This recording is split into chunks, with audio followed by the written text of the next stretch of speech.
राधे दोस्तों। तो हम लोग आज अष्टावक्र गीता के 27 टॉपिक के बारे में चर्चा करेंगे। ठीक है, उस टॉपिक का नाम है स्वयं को समझे बिना संसार नहीं समझा जा सकता, है ना। तो क्या होता है, जैसे हम किसी मोबाइल को लेते हैं तो उस मोबाइल को चलाने का एक मैनुअल होता है, एक मैकेनिज्म होता है। उसको जब अपन जान लेते हैं तो अपन मोबाइल को अच्छे से संचालित कर पाते हैं, ऑपरेट कर पाते हैं। इसी तरह हमारा जो शरीर होता है, जब हम स्वयं को जान जाते हैं, जब हम स्वयं को समझ जाते हैं तो प्रकृति के साथ हमारा एक स्वस्थ संबंध बन पाता है और हमारा जीवन भी बेहतर तरीके से संचालित हो पाता है। इसलिए आत्मज्ञान और स्वयं का ज्ञान होना जरूरी है। ठीक है, तो यही बात भगवद गीता में भी बताई जाती है और यही बात अष्टावक्र गीता में भी बताई जाती है और यही बात हर धर्म ग्रंथों का केंद्रीय जो बात होता है, मर्म होता है, वो होता है। बट अपन उसको अपने अहंकार के हिसाब से, अपने स्वार्थ के हिसाब से वो कर देते हैं, तोड़ मरोड़ देते हैं, है ना। तो प्रकृति को समझ लेना, खुद को समझ लेना, यही मुक्ति का माध्यम है। बोध ही मुक्ति है, ज्ञान से ही मुक्ति हो सकती है और कोई माध्यम मुक्ति का है ही नहीं। अगर होता तो फिर महात्मा बुद्ध और आचार्य प्रशांत ओशो जी इतनी मेहनत ना करते, है ना। केवल बोध ही, ज्ञान ही मुक्ति का माध्यम है, इसीलिए उन्होंने ज्ञान पर, बोध पर इतना बल दिया है। और अष्टावक्र ऋषि जी भी यही बात कह रहे हैं, है ना। तो ऋषि अष्टावक्र जी कह रहे हैं, प्रकाशो में निजम रूपम ना रिक्तसम ततः यदा प्रकाशते विश्वम तदा महम एव ही। ठीक है, तो प्रकाश मेरा निज रूप है, उससे अलग, उसके अतिरिक्त मैं नहीं हूँ। जब जब यह विश्व प्रकाशित होता है तब तब उसका प्रकाश असल में मेरा ही प्रकाश है। अब देखिए क्या होता है, जैसे सूरज होता है ना, तो जब सूरज प्रकाशित होता है तो जगत में जो भी प्रकाश होता है वो सूरज का ही प्रकाश होता है। अगर सूरज ना हो तो जगत में प्रकाश ना हो। उसी तरह अगर आत्मा ना हो ना, आत्मा को आप शरीर मत समझिए, शरीर तो प्रकृति है, मिट्टी का घड़ा है, वो केवल एक माध्यम। शरीर अगर ना भी हो तो भी चेतना और आत्मा तो रहेगी ही, शाश्वत सत्य वो तो रहेगा ही। ठीक है, ये है कि शरीर के माध्यम से आत्मा कुछ काम कर पाती है और ज़्यादा हमें नॉलेज नहीं है इस विषय में। अभी हम पढ़ रहे हैं, स्टडी कर रहे हैं। अगर इस विषय पर हमें स्पष्टता होगी तो फिर हम आपको बताएंगे। ठीक है, जिस विषय के बारे में हमें ज़्यादा जानकारी नहीं है उस विषय के बारे में हम ना ही बोलें तो बेहतर है। ठीक है, बाकी जितना थोड़ा बहुत हम समझ पाते हैं, जैसे निर्वाण षटकम होता है, वहाँ पे आता है कि मैं मन, बुद्धि, अहंकार, चित्त, शरीर, इंद्रिय ये सब नहीं हूँ, मैं चेतना हूँ और जगत चेतना हूँ। तो ऐसी कुछ चीज़ें होती हैं और हम चल रहे हैं इस यात्रा में। देखते हैं हम कितना समझ पाते हैं, कितना जान पाते हैं और कितना उस ग्रंथ को जी पाते हैं। आचार्य जी कहते हैं कि गीता पढ़ने वाली नहीं, गीता जीने वाली बात होती है ना। तो गीता को पढ़ा नहीं जाता, धर्म ग्रंथों को पढ़ा नहीं जाता, धर्म ग्रंथों को जीना होता है। और जब आप उसे जीते हो तभी उसका जो वास्तविक लाभ है वो आपको मिल पाता है।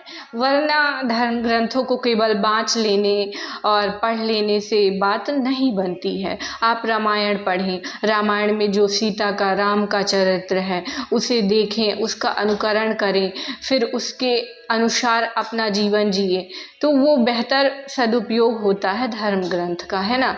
और आप केवल धर्म ग्रंथों को पढ़ लें और फिर उसे अपने जीवन में ना उतारें तो फिर कोई मतलब नहीं है आपके उन धर्म ग्रंथों को पढ़ने का, है ना। इसलिए कोशिश करें कि आप उस धर्म ग्रंथ में जो कुछ भी आपने जाना है, समझा है, उसे अपना जीवन बना पाएं, तो ही आपको बेहतर लाभ उससे हो पाएगा। ठीक है।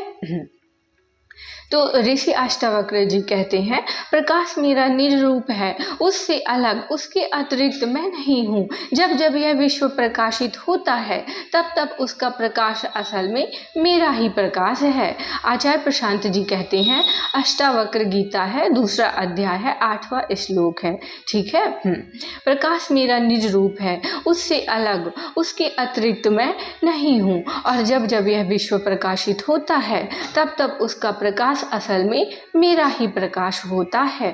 तब तब उसका प्रकाश असल में मेरा ही प्रकाश है। माने विश्व की अपनी कोई स्वतंत्र सत्ता नहीं है। विश्व अगर अनुभूत हो रहा है, दिख रहा है, दृश्यमान हो रहा है, तो वो विश्व का अस्तित्व नहीं है, वो विश्व का प्रकाश नहीं है, विश्व की सत्ता नहीं है, वो मेरी सत्ता है। विश्व के पास प्रकाश नहीं है, प्रकाश मेरे पास है, और मेरे पास प्रकाश के अतिरिक्त और कुछ नहीं है। ठीक है। ये आत्मा के लिए बोला जा रहा है। आत्मा और देह में अंतर होता है। ठीक है। आत्मा प्रकाशवान होती है और जागरूक होती है, सत्य होती है, नित्य होती है, अजन्मा होती है, अविनाशी होती है और अविकारी होती है। और शरीर तो वृत्तियों का और अवगुणों का पिंड होता है। बट शरीर को आत्ममुखी बनाना और सत्य के प्रति समर्पित बनाना ही हमारे जीवन का उद्देश्य है। जैसे हनुमान जी हो गए ना, तो हनुमान जी वानर रूप में होते हैं, मतलब वो जानवर।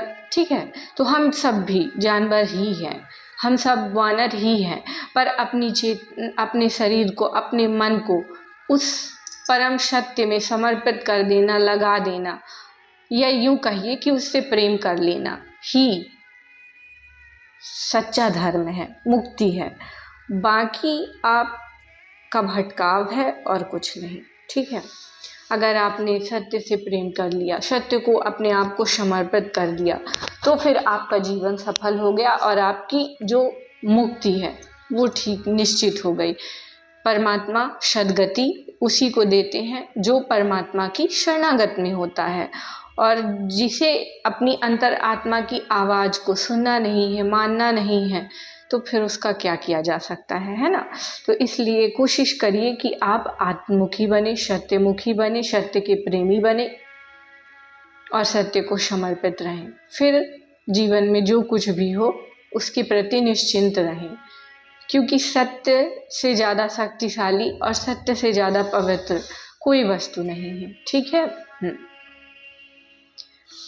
भक्त शिरोमणि मीराबाई, शबरी, हनुमान, प्रहलाद, इनकी कथा का श्रवण करें, मनन करें, चिंतन करें और अपने जीवन को बेहतर बनाएं, है ना।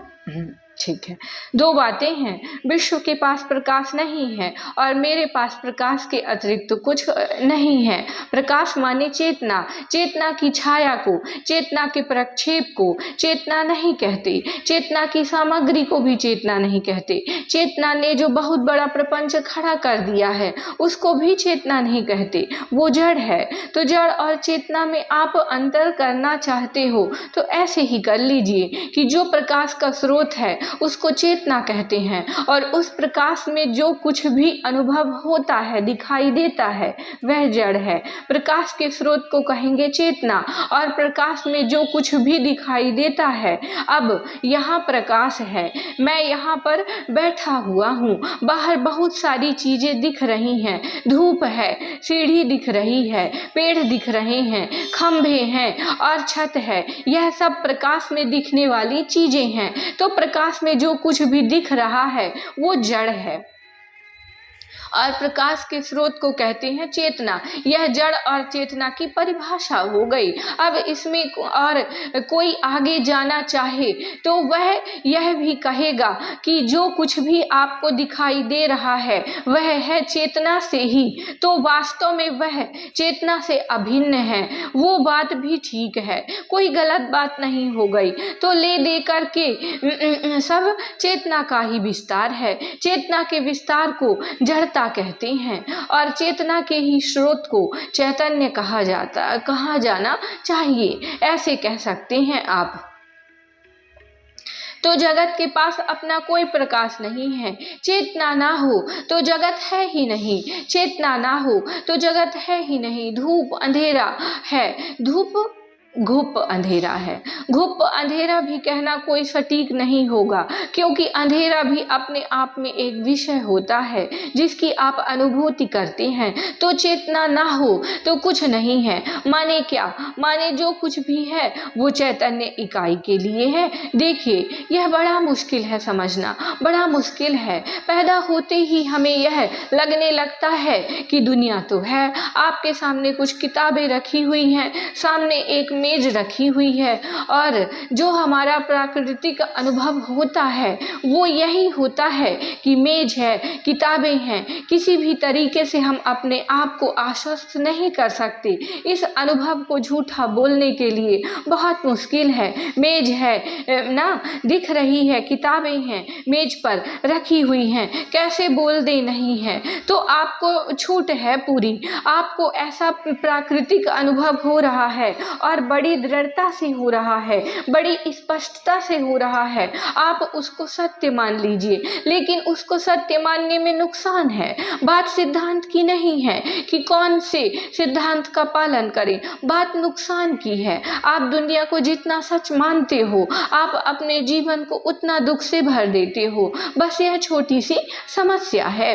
विश्व को आप जितना सत्य मानोगे, अपने ही जीवन को आप उतना दुख से भर दोगे, क्योंकि विश्व अगर सत्य है तो आप भी सत्य हो। तो दो सत्य आपने खड़े कर दिए, और इन दोनों सत्यों में लगातार संघर्ष चलेगा, क्योंकि विश्व आपके चलाए चलता नहीं। यह दुनिया किसी के नियंत्रण में चलती है क्या?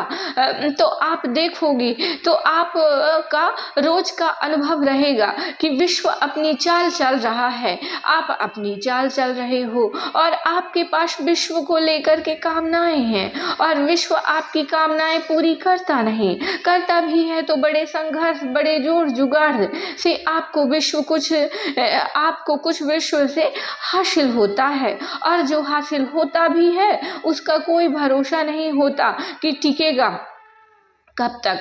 कोई भी कभी भी आकर के छीन कर उसको ले जाता है। यह समस्या खड़ी होती है जब आप द्वैत में जीते हो, जब यह दो चीज़ों को आप एक दूसरे से स्वतंत्र सत्य मान लेते हो, कहते हो एक मैं हूँ और एक विश्व है, तो इसका परिणाम होता है दुख। उसी दुख से बचाने के लिए फिर अष्टावक्र हैं और समस्त गीताएं हैं और वेदांत का पूरा वाग्मय है। दुनिया मुझसे पृथक है, यही मूल दुख है। दुनिया मुझसे पृथक नहीं है।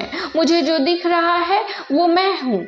मैंने अपना ही विस्तार कर रखा है, और अपना ही विस्तार कर रखा है माने आत्मा का विस्तार नहीं है, वो अहंकार का विस्तार है। आत्मा अभी की चर्चा के संदर्भ में बिंदुवत है, ऐसा कहना ज्यादा उचित होगा। आत्मा बिंदुवत है, वह विस्तार नहीं मांगती। अहम का विस्तार जब सिकुड़ता जाता है तो आप ज्यादा आत्मस्थ होते जाते हो, है ना।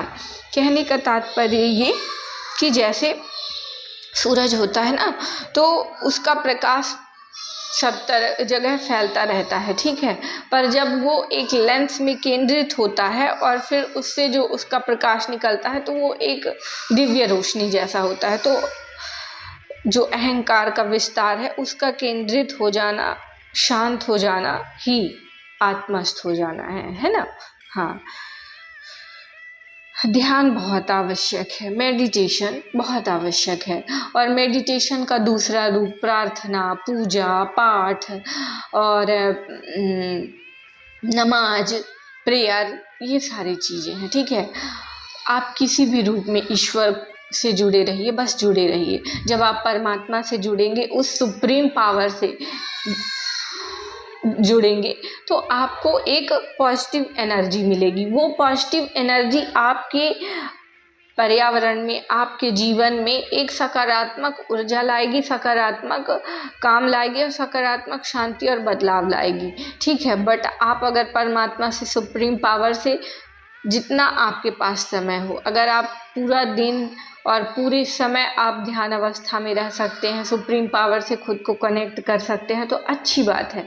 नहीं तो जितना भी आपको समय मिले, आप मेडिटेशन जरूर करें। मेडिटेशन मतलब परमात्मा से अपनी आत्मा को कनेक्ट करना, ठीक है, सुप्रीम पावर से खुद को कनेक्ट करना और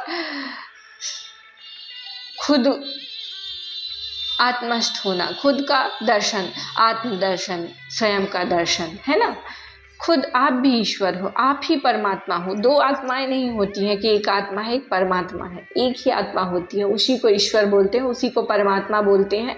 ब्रह्मा कुमारी में ऐसा बोलते हैं कि एक आत्मा है और वो परमात्मा है, और कनेक्शन ऐसा नहीं। अष्टावक्र में और आचार्य जी के वेदांत में ऐसा है कि एक ही है, दूजा ना है, अद्वैत, ठीक है। तो आत्मा ही बस है और आत्मा ही ईश्वर है, आत्मा ही सत्य है, आत्मा ही नित्य है, आप ही ईश्वर हैं।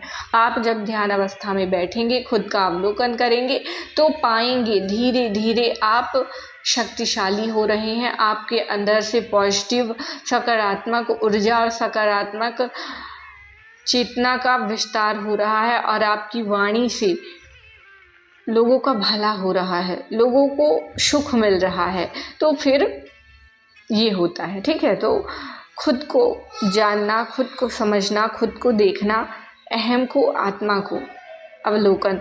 जो दृष्टा होता है, जो साक्षी होता है, वो आत्मा होता है, और आपका जो शरीर होता है वो प्रकृति होता है। तो उसको साक्षी होकर के, दृष्टा होकर के देखना ही ध्यान है।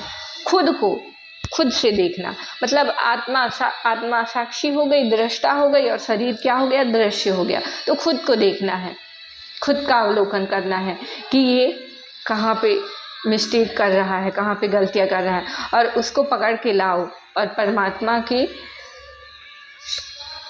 प्रेम में लगाओ। तो फिर उसका जो विकास है वो बेहतर होगा, ठीक है। तो ये आचार्य जी कहते हैं। ओके, चलिए आगे चलते हैं। आत्मा को कहिए कि बिंदु सरीखी है, और वही बिंदु जब विचलित होकर के, विक्षिप्त होकर के, उत्तेजित होकर के विस्तार ग्रहण कर ले तो संसार है। संसार ही जब पूर्णतः संकुचित होकर के बिंदु मात्र बचे तो आत्मा है। यह संसार के संदर्भ में बात हो रही है। संसार हमें विस्तृत प्रतीत होता है ना, इसलिए कहना पड़ रहा है कि आत्मा बिंदु है। नहीं तो किसी अन्य